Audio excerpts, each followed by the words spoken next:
Space, the final frontier. This is an examination of the Starship Enterprise, its continuing mission to seek out new life and foster assimilation, to boldly stereotype where no show has stereotyped before.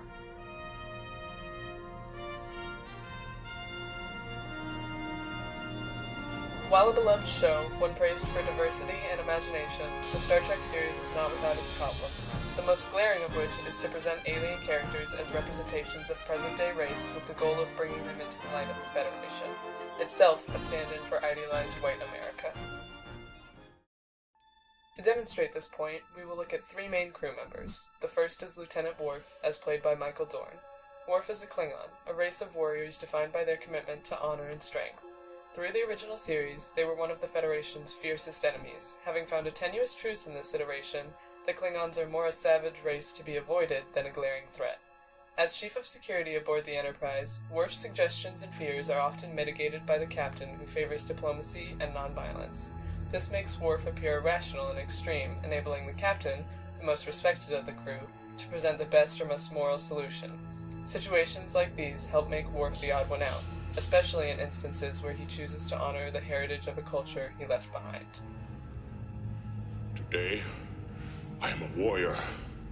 I must show you my heart. I travel the river of blood. He still partakes in the rituals of his people, prays to their god, and eats their food. Thanks for waiting. Do not approach me unannounced, especially when I'm eating. We were supposed to be having lunch together, remember? I was hungry. The show plays off the ideas of the black buck stereotype, an image of black men seen in the infamous film The Birth of a Nation, where the black men are seen as uncontrollably violent, unmannered, and savage. Exactly what the Klingons are to the Federation. Yet to the Federation, Worf is better because he accepts, or at least lives within, the Federation's idea of a civilized society. You're excused. Next, we have Deanna Troi, who exemplifies in many ways the struggles of the tragic mulatto, another stereotype found in America's film history which presents daughters of mixed-race couples as doomed or cursed by their lineage. Troi is half human and half betazoid, a humanoid race which has the ability to sense emotions in others.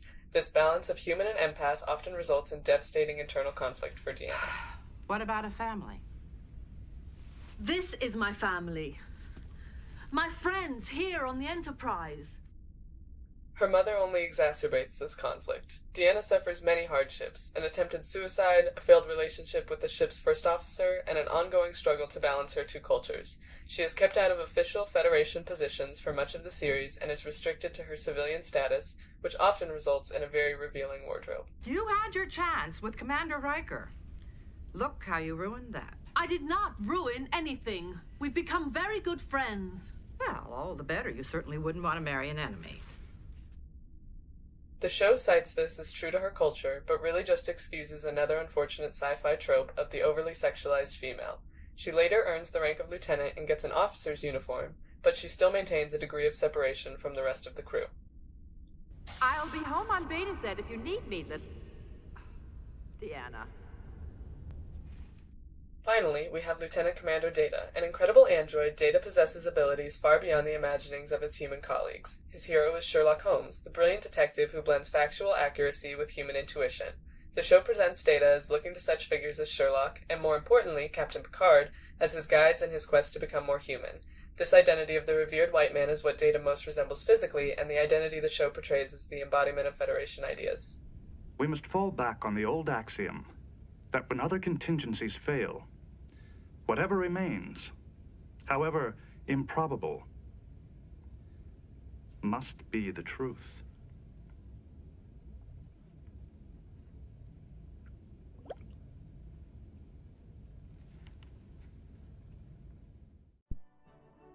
Altogether, these characters prove that however innovative and imaginative the series is, it still hinges on stereotypes and the belief that white middle-class America is the standard to strive to. Science fiction has to move past this idea of assimilation and make more varied representations of race, whether human or alien, in the future.